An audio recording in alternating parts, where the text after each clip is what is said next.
Hello everyone, स्वागत है आपका हमारे यूट्यूब चैनल ज्ञान पंचायत में। आज हम जिस विषय के बारे में बात करने जा रहे हैं वो है इलेक्ट्रॉनिक्स। आज हम लोग जानेंगे इलेक्ट्रॉनिक्स के इतिहास के बारे में।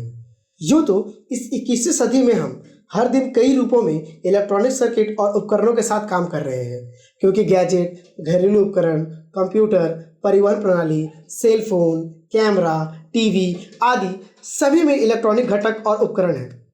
आज की इलेक्ट्रॉनिक्स की दुनिया ने स्वास्थ्य देखभाल, चिकित्सा निदान, ऑटोमोबाइल उद्योग, इलेक्ट्रॉनिक्स परियोजनाओं आदि जैसे कई क्षेत्रों में गहरी पकड़ बना चुकी है और सभी को आश्वस्त किया है कि इलेक्ट्रॉनिक्स के बिना काम करना वास्तव में असंभव है।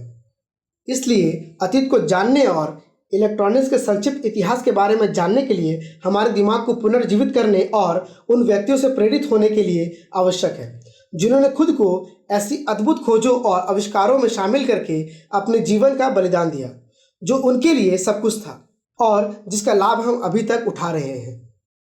इलेक्ट्रॉनिक्स का वास्तविक इतिहास J.A. फ्लेमिंग द्वारा वैक्यूम डायोड के आविष्कार के साथ शुरू हुआ 1897 में और उसके बाद इलेक्ट्रिक सिग्नल को बढ़ाने के लिए ली डे फॉरेस्ट द्वारा एक वैक्यूम ट्रायोड लागू किया गया था। इन्होंने टेट्रॉड और पेंटोड ट्यूबों की शुरुआत की जो द्वितीय विश्व युद्ध तक दुनिया पर हावी रहे।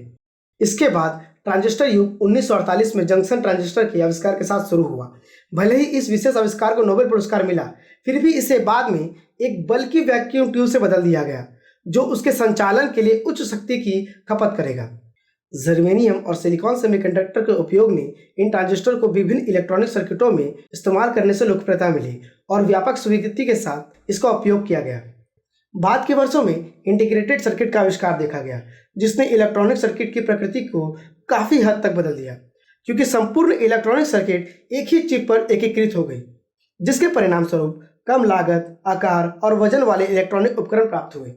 1958 से 1975 के वर्षों में एक ही चिप पर कई हजार से अधिक कंपोनेंट्स की बढ़ी हुई क्षमताओं के साथ आईसी की शुरुआत हुई, जैसे कि small scale integration, medium large scale और very large scale integration ICs. और यह प्रवृत्ति आगे चलकर जेफेट्स और मॉसफेट्स के साथ आगे बढ़ी, जिन्हें डिवाइस डिजाइनिंग प्रोसेस में सुधार करके और अधिक विश्वसनीय और शक्तिशाली ट्रांजिस्टर बनाकर 1951 से 1958 तक विकसित किया गया था। डिजिटल आईसी अभी तक का एक मजबूत आईसी डेवलपमेंट था जिसने कंप्यूटर के ओवरऑल आर्किटेक्चर को बदल दिया। इन आईसी को transistor logic, integrated injection logic and emitter coupled logic technologies के साथ डेवलप किया गया। बाद में इन डिजिटल आईसी ने पीमॉस, एनमॉस और सीमॉस फैब्रिकेशन डिजाइन तकनीकों को नियोजित किया। इन सभी घटकों में इन सभी परिवर्तनों के कारण 1969 में इंटेल द्वारा माइक्रो प्रोसेसर की शुरुआत की गई। इसके तुरंत बाद एनालॉग आईसी डेवलप किए गए जिन्होंने एनालॉग सिग्नल प्रोसेसिंग के लिए ऑपरेशनल एम्पलीफायर पेश किया। इन एनालॉग सर्किटों में एनालॉग मल्टीप्लायर, एडीसी और डीएसी कन्वर्टर्स और एनालॉग फिल्टर शामिल हैं। यह सब इलेक्ट्रॉनिक्स के इतिहास की मूलभूत समझ के बारे में है। इलेक्ट्रॉनिक्स टेक्नोलॉजी का इतिहास परिणाम है हमारे विश्व के सभी वैज्ञानिक जिन्होंने अपने अथक प्रयास और प्रतिभा से इसको आगे बढ़ाया। चलिए अब उनमें से कुछ के बारे में जानते हैं। लुइगी गैल्वेनी बल्गना यूनिवर्सिटी में प्रोफेसर थे। उन्होंने जानवरों, विशेषकर मेंढकों पर बिजली के प्रभावों का अध्ययन किया। उन्होंने अपने प्रयोगों की मदद से वर्ष 1791 में मेंढकों में बिजली की उपस्थिति दिखाई। चार्ल्स कूलम 1737 से 1806। चार्ल्स कूलम 18वीं सदी के महान वैज्ञानिक थे। उन्होंने यांत्रिक प्रतिरोध यानी कि मैकेनिकल रेजिस्टेंस के साथ प्रयोग किया और वर्ष 1799 में इलेक्ट्रोस्टैटिक चार्ज के कूलम के लॉ को डेवलप किया। एलेजेंड्रो वोल्टा 1745 से 1827। एलेजेंड्रो वोल्टा एक इटालियन वैज्ञानिक थे। उन्होंने वर्ष 1799 में बैटरी का आविष्कार किया था।